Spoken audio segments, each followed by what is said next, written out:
नमस्कार। To the point series में आपका स्वागत है। आज हम इस सीरीज में देखते हैं हवेलियों के बारे में। राजस्थान में बहुत सारी हवेलियां हैं और ये नक्काशी के लिए बहुत प्रसिद्ध है। हम मान सकते हैं कि भी ऐसी हवेलियां पूरे भारतवर्ष में कहीं पर भी देखने को नहीं मिलती जो हवेलियां राजस्थान में है। जैसे अपने जैसलमेर में देख लो, जैसलमेर में है जैसे पटवों की हवेली, क्या शानदार हवेली है, 5 मंजिला हवेली, अद्भुत हवेली है। ऐसे ही जैसे अपन बात करें शेखावाटी की हवेलियां, तो शेखावाटी में तो दुनिया भर की ऐसी हवेलियां हैं कि जो बहुत विशाल हैं, है ना, जिनको देखते ही ऐसा लगता है कि अरे वाह, हम कौन से नए उस शहर में आ गए कि भाई जिसने कभी देखा नहीं हो तो उसको तो यही लगे कि भाई हम तो कहीं अद्भुत जगह पे आ गए। तो शेखावाटी की हवेलियां ऐसी हैं कि वहां पर जब आप गुजरते हैं तो वहां अपने को भित्ति चित्र दिखाई पड़ते हैं। जब आप रास्ते से गुजरते हैं तो इधर भी हवेली इधर भी हवेली, तो दोनों तरफ खूब सारे भित्ति चित्र। तो ये अपने आप में पूरे के पूरे शेखावाटी क्षेत्र को ही जीवंत प्रदेश बना देती है। तो कुछ हवेलियां हैं जैसे जिनको हम देखें, जैसे एक हवेली है पटवों की हवेली। निर्माण करवाता है गुमान चंद बाफना। अपने 5 पुत्रों के लिए इन्होंने बनाया। 5 मंजिला हवेली है। सिंध हिंद मुगल यहूदी शैली में बनी हुई है और पत्थर की जालियों पर बारीक कटाई और नक्काशी के लिए बहुत प्रसिद्ध हवेली जैसलमेर में है। एक हवेली है सालिम सिंह की हवेली और ये 9 खंड की हवेली है। यानी पहले हम बात करें 9 खंडों में बनी थी, यानी इसके 9 तल थे। फिर बाद में क्या हुआ कि जैसे 2 तल को हटा दिया गया ऊपर वाले को, अब ये 7 तल की बची है। इसका निर्माण करवाते हैं दीवान सालिम सिंह और वर्तमान में 7 मंजिला है, पत्थर से बनी है और जहाजनुमा हवेली। जब आप इसको देखते हैं तो जहाज जैसा दिखता है। ये नथमल जी की हवेली है, जैसलमेर के पीएम रहे थे, इन्होंने एक हवेली बनाई बहुत बढ़िया। ये हवेली ऐसी है कि इसमें किसी भी शिल्प का दोहराव नहीं है, यानी आपने कोई एक कला बनाई तो वो कला कहीं दूसरी जगह पर दिखाई नहीं पड़ती है। और प्रवेश द्वार पर पीले पत्थर के 2 हाथी लगे हुए हैं और लालोर हाथी इसके वास्तुकार हो जाता है। आगे जैसे दीवान ईसरलाल जी की हवेली, सोडो की हवेली, राव राजा बरसलपुर की हवेली, ये भी जैसलमेर में स्थित है। बीकानेर में जैसे देखो परिवारों की हवेलियां खूब सारी हैं। मोहता परिवार की हवेली, बच्छावतों की हवेली, और डागा परिवार की हवेली, सेठिया परिवार की, गुलेच्छा परिवार की, मुंदड़ा परिवार की, रामपुरिया हवेली। और एक हम बात करें तो यहाँ पर एक बहुत प्रसिद्ध हवेली है जो आप बोल सकते हैं रामपुरिया हवेली, बहुत शानदार हवेली है। एक है बच्छावतों की हवेली जो बहुत पुरानी है, करण सिंह बच्छावत इसका निर्माण करवाते हैं और बीकानेर की सबसे पुरानी है। एक है सेठ चांदवल डड्डा की हवेली। आगे जैसे जोधपुर में हवेली है कि भाई आप पै शब्द को याद कर सकते हैं कि पाल हवेली, पुष्य हवेली, पोकरण हवेली, पचीसा हवेली एक हो जाती है, जैसे राखी हवेली। और एक होगी आसोप हवेली, बड़े मियाँ की हवेली। और फलोदी में जैसे सांगीदास थानवी की हवेली है, अमरचंद कोचर की, लालचंद डड्डा की और फूलचंद गोलछा की। अब हम यहाँ देखें जैसे लालचंद डड्डा, तो लालचंद डड्डा की तो फलोदी में। और अभी हमारे पास एक और आए हैं कि सेठ चांदमल डड्डा, तो चांदमल डड्डा के बीकानेर में। तो ऐसे जो एग्जाम में क्वेश्चन आता है ना, ये तो ये बड़े टिपिकल होते हैं, तो वहां पर हम तय नहीं कर पाते कि भाई ये मसला क्या है। तो आप इस बारे में थोड़ा सा देख लेंगे।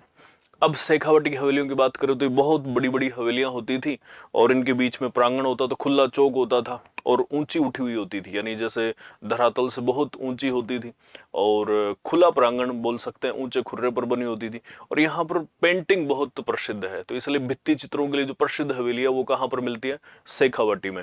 इसलिए इसको ओपन आर्ट गैलरी भी कहते हैं। जैसे आप इस शहर से गुजरेंगे तो आपको चारों तरफ भित्ति चित्र दिखाई पड़ता है, इसलिए इसको ओपन आर्ट गैलरी भी कह देते हैं। अब जैसे शेखावाटी की हवेलियां इतनी सारी हैं कि आपको सिंपल तरीके से तो याद ही नहीं हो सकती, तो इसलिए हम इनको कुछ ट्रिक्स के माध्यम से याद कर सकते हैं। जैसे चूरू की हवेलियां, चूरू में जैसे है कि मंत्रियों का मोटा माल कन्हैयाराम गोयन का व सुराणा को दान में दे दिया। तो मंत्रियों को मोटा माल कन्हैयाराम गोयन का व सुराणा को दान में दे दिया। मंत्रियों की मोटी हवेली, माल जी का कमरा, कन्हैयाराम बागला की हवेली, यहाँ पर कामसूत्र के 84 आसनों के चित्र बने। रामविलास गोयनका की हवेली, सुराणा हवेली, ये 1100 यहाँ पर खिड़कियां दरवाजे हैं, इसलिए इसको सुराणाओं का हवा महल बोल देते हैं। एक नाहटा हवेली, दानचंद चोपड़ा की हवेली, तो ये तो होगी चूरू की हवेलियां। अब झुंझुनू में जैसे टीबड़े वालों की हवेली, एक हो जाएगी अपने ईश्वरदास मोदी की हवेली, ये हवेली बहुत प्रसिद्ध है, ईश्वरदास मोदी की हवेली। नरुद्दीन फारूकी की हवेली। अब आ जाओ बिसाऊ में, तो बिसाऊ में जैसे एक ट्रिक बनाते हैं कि 20 सेठ हीरा सीता और नाथुदयाल केडिया। 20 माने बिसाऊ, सेठ माने अभी 2 सेठ हो जाएंगे, सेठ हीरालाल बनारसी दास की हवेली और सेठ सीताराम सिगतिया की हवेली। नाथुराम पोदार की हवेली है और एक है जयदयाल केडिया की हवेली। तो इस प्रकार से ट्रिक से ही याद होंगी ये हवेलियां। शेखावाटी में भी बहुत सारी हवेलियां आएंगी। शेखावाटी के हर शहर में हवेली है, जैसे रामगढ़ हो गया और लक्ष्मणगढ़ हो गया, नवलगढ़ हो गया, बिसाऊ हो गया, खुद झुंझुनू में हो गई, फिर सीकर में हो गई, फिर श्री माधोपुर में हो गई। बहुत सारी हवेलियां ऐसी हैं कि आप इनको बिना ट्रिक के याद कर ही नहीं सकते। अब देखो नवलगढ़ में देखो कि अब नवलगढ़ की एक ट्रिक हमने बनाई है कि भाई नवलगढ़ में बागे बागे जा और गोरू पौधा ले आ, है ना। नवलगढ़ में बागे बागे जा और गोरू पौधा लिया। तो नवलगढ़ में बागे बागे, बागे से बागेरियों की हवेली, फिर भक्तों की हवेली, जालान हवेली, गोविंद खेसारिया की हवेली, रूपनिवास गोयनका की हवेली, मेरा यानी मोरारका की हवेली, और पोदार यानी पोदार हवेली। पोदार हवेली बड़ी प्रसिद्ध है मित्रों, ठीक है। और कुल वालों की हवेली, ये सारी सारे हवेली का है नवलगढ़ झुंझुनू में। एग्जाम में इनसे संबंधित बहुत बार सवाल आते हैं, तो आपको थोड़ा सा ध्यान रखना है। आगे देखो मुकुंदगढ़ में राधा कृष्ण एवं केसर देव की हवेली। इसको सिंपल याद कर सकते हैं कि मुकुंदगढ़ में राधा कृष्ण एवं केसर देव कोनोडियो की हवेली है, तो राधा कृष्ण और केसर देव कोनोडियो की हवेली होगी। आगे हम देखें मंडावा, तो मंडावा के सेठ सागरमल सर्राफ ने विश्व में राम राम बोला।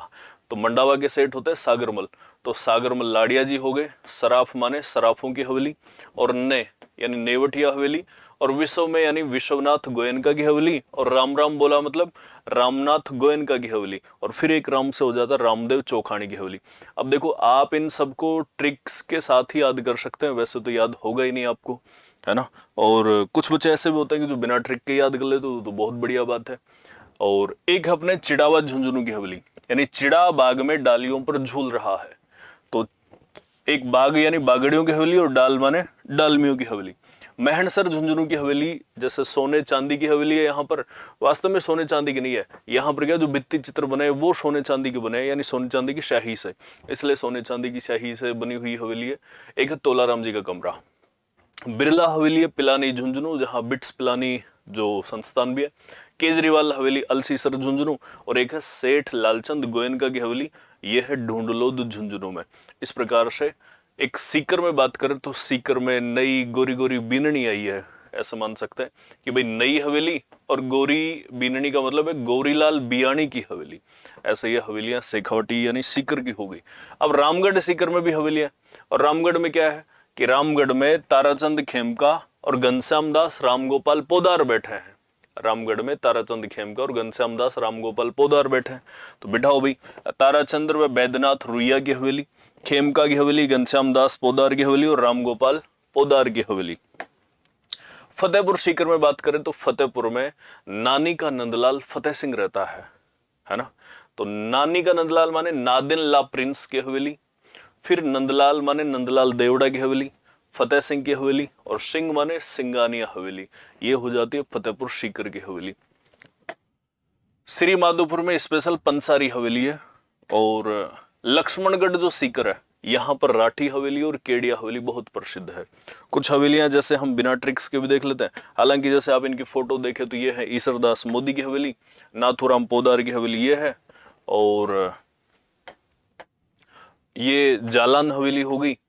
कुछ और हवेलियां देख लो, ये जैसे केसरदेव कोनोडियो की हवेली है, ये हो जाएगी केसरदेव कोनोडियो की, और ये है रामनाथ विश्वनाथ गोयनका की हवेली, ये है सोने चांदी की हवेली, और अंदर से देखेंगे तो आप इसको ऐसा ये दिखाई पड़ती है। और ये है बिरला हवेली जो पिलानी में है, लालचंद गोयनका की हवेली ऐसे। ये है नादिल्ला प्रिंस की हवेली, तो नादिल्ला प्रिंस ने ही और शेखावटी की हवेलियों को प्रकाश में लाने का कार्य किया था। और ये है सिंगानिया की हवेली। ऐसे मतलब बहुत काफी सारी हवेली है। ये पंसारी हवेली है। आप ये देखें कोई शेखावटी की एक और बड़ी प्रसिद्ध हवेली है, तो ये है मालजी का कमरा जो चूरू में है ना, अंदर से कुछ ऐसा। चलो खैर, तो आपको कुछ जैसे ऐसी हवेलियां जो उदयपुर में भी स्थित है। उदयपुर में जैसे बागोर की हवेली, और बागोर में यहाँ एक बहुत बड़ी पगड़ी रखी हुई है बागोर की हवेली में। बाफना हवेली, मोहन सिंह मेहता की हवेली, पीपलिया की हवेली चित्तौड़गढ़ में हो जाती है, जैसे रामपुरा ठिकाने की हवेली, सलुम्बर हवेली, और जैसे रानी पद्मिनी के महल है वो, जैसे उसको भी कई बार हवेली बोल देते हैं, तो रानी पद्मिनी हवेली। चलो, कोटा में जैसे झाला हवेली, बड़े देवता श्रीधर की हवेली, और झालावाड़ में हो जाती है जैसे विनोदी राम बालचंद की हवेली, गुलजार की हवेली, सातखा की हवेली, और काले बाबू की हवेली। 12 में हो जाते अपने झालाओं की हवेली। देखो, कोटा में है झाला हवेली लेकिन 12 में है झालाओं की हवेली। तो इस बात को दोनों को आप ध्यान रखें, अलग अलग पॉइंट है। और यहाँ हम बात करें लाडनू कुचामन में, तो लाडनू में है इनाणियों की हवेली, बेंगाणियों की हवेली और सेठ गणपतराय सेठी की हवेली। इस प्रकार से हमने ये सारी की सारी हवेलियां देखी हैं कि भाई राजस्थान में बहुत सारी हवेलियां जिनको आप ट्रिक से भी याद कर सकते हो और कुछ बिना ट्रिक के भी याद हो सकती हैं। तो आप हवेलियों को बढ़िया से पढ़ लें और क्वेश्चन आमतौर पर इनसे संबंधित आ ही जाता है एग्जाम्स में। तब तक के लिए थैंक यू, धन्यवाद।